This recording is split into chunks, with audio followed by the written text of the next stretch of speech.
Hello and welcome to a video you did not search for unless you did. My name is Keely and in today's video I'm going to be discussing my anxiety. Now obviously not the whole thing, we've kind of delved into like depression and anxiety before, but just a milestone and I feel like sharing with you guys. So I don't know why, yeah.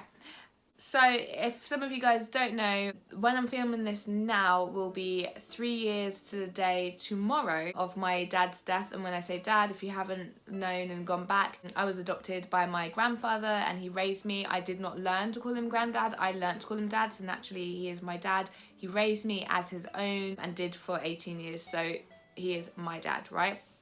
So he passed away about 3 years ago, 3rd of April. 2018, and it's coming up to the anniversary. And the reason I'm saying this and anxiety, it was like grief and anxiety intertwined. So what happened is I literally maybe straight after his death, I was very uncomfortable in my own home on my own. I was very uncomfortable in spaces on my own.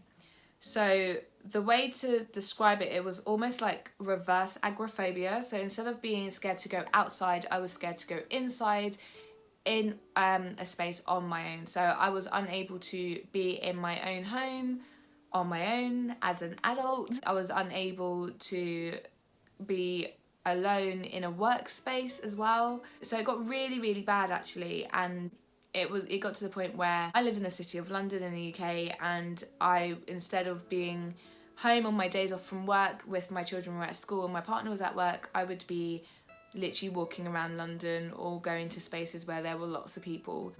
And don't get me wrong, it's nice hanging out in King Cross St Pancras station where the pianos are and meeting new people and whatever, but at the same time sometimes you just want to rest and be in your home, and I was unable to do that. I would have panic attacks every time I tried to face that fear. So I would put my key in the door and try and open my door, and I would literally be like full on panic attack, crying, struggling to breathe. It was horrible, and this was regular, and this was on for about a year.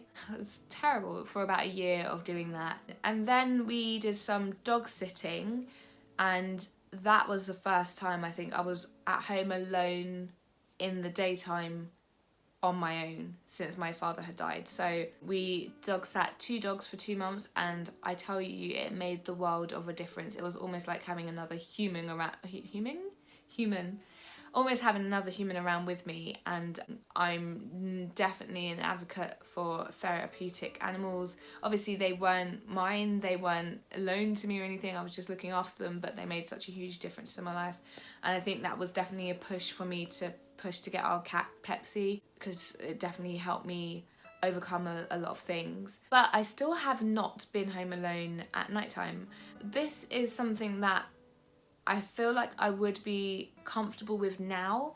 Like I said, I feel like I'm reaching a milestone. So in the evenings, even though I had gotten over the kind of daytime fear, and I'm not saying it was great, after the dogs had gone, at home I was able to be home alone, but I wasn't able to move around my home. So I would stay in the same place until someone had gotten home, which sounds ridiculous, but it was almost like I was frozen. I wasn't able to use the bathroom, I wasn't able to go and get food, I wasn't able to do anything. I would just be in that one spot that I had been in when that person had left home and then comes back. And I think at night time as well, it's very much that. It was very scared to be on my own around the home at night, even though there was people in the home. So if I was in a room, so say everyone had gone to bed, if I was in the living room, I would make sure I go to bed at the same time as everyone else, because I didn't want to be in that room alone.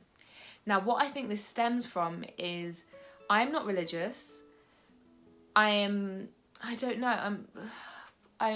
little bit spiritual, but not at the same time. Like, I want hard evidence, but at the same time I am very fascinated with the occult. I'm very fascinated by religion. I am very fascinated with these ideologies.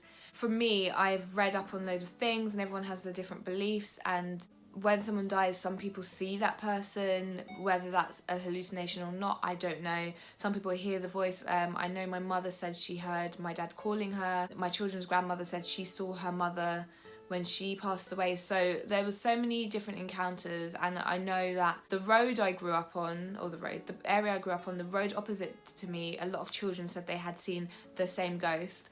I don't know if this is true. I don't know if everyone actually saw that or they hallucinate. I don't know. I have no idea if ghosts are real or not. But in my head, because I don't know if this is real or not, I still had that inkling of, what if I do hallucinate? What if I do see ghosts? Now, the ghost thing, obviously, some people are scared of seeing ghosts. If they're real, that was one part. But the hallucination thing as well, that's another thing. Because if I don't believe in ghosts, then if I'm hallucinating, that makes me go, okay, what if I'm developing what my parents have, i.e. schizophrenia? So there was so many things to be afraid of for me that I just didn't want to allow that space to happen and see what happened with that. And that gave me a lot of anxiety, and that anxiety developed into so many other things. So I had a little bit of anxiety after having children, as some parents do. But I think after my father died, it just increased. I became scared of heights, which I never was before. I became scared of, not like major heights, but like scared of heights where I can see water, and walking over bridges had become a big thing for me as well. I got really scared of. Again, that was something I wasn't really afraid of before. So yeah, there was loads of different things that had come out from nowhere, and I'm like, where have these fears come from? And then the being afraid of being alone on my own is like an irrational fear that came out of my own my own fear of being mentally unwell to the point where I would not be able to live a normal life.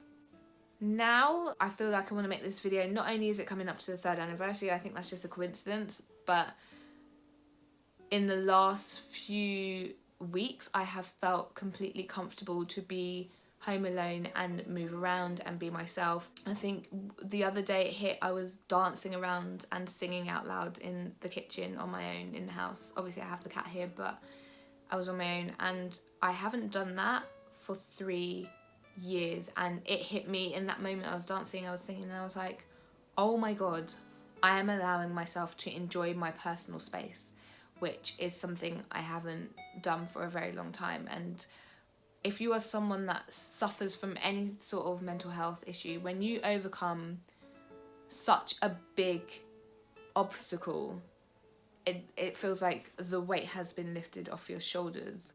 Obviously, because of the pandemic, I haven't been home alone for a very long time as well, so I was really worried about that when the kids were going back to school and my partner was going back to work. I was very, very worried, but I've just been taking it a day at a time, and that being able to just be myself, like I haven't been home alone and playing music or singing out loud or anything for a very long time. So yeah, it feels good, and I feel like the point of this video, not only to let you know my story, but also to allow yourself to keep pushing through your obstacles and know that there is always light at the end of the tunnel if you allow it to shine in. How cheesy. But what I mean is, if you allow yourself to be pushed forwards and allow yourself to overcome obstacles, whether that is getting out of the bed in the morning and making your bed, brushing your teeth. Like, some people struggle just to do the basic things because they're struggling so much. So that is a step in the right direction, and you should be proud of yourself for every little step in the right direction you take, until you can be comfortable in your own skin, in your own mind, really, because that's the main thing, being comfortable in your own mind, because your mind could be your worst enemy. But yeah, that's my video. That's it. It's just to say that, hey guys, I'm slowly getting better, and I'm happy with my progress, and I think you should be happy with whatever little progress you're making in your mental health journey. And that's it, really. And I'm hoping that is helpful to some people, because I know this year has been extremely hard for people, this last 12 months, and some people may have fears of interacting with people in large groups again, or even just being in spaces with large groups. But if you take it a step at a time, you can get by it. Guys, with that, I want you to love yourself and love somebody else. Stay safe, look after yourselves, take care. Bye. Hello and welcome to a video you did not search for. My name is Keely, and well, actually, let's learn how to do my intro properly. How about that? Hello and welcome. I'm doing this with my hands, I don't know why. Hey guys, I'm slowly getting more better. That's not a word, I've done that before.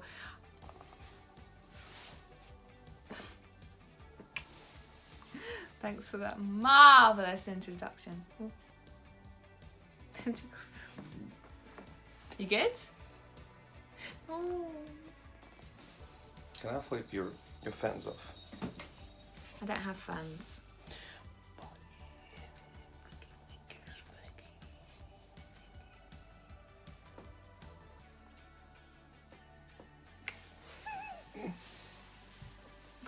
I'm not quite understanding what just happened. I've just reviewed some of the British and there's like a piece of hair just like that the whole time. Tell me your deal. Okay. Bye.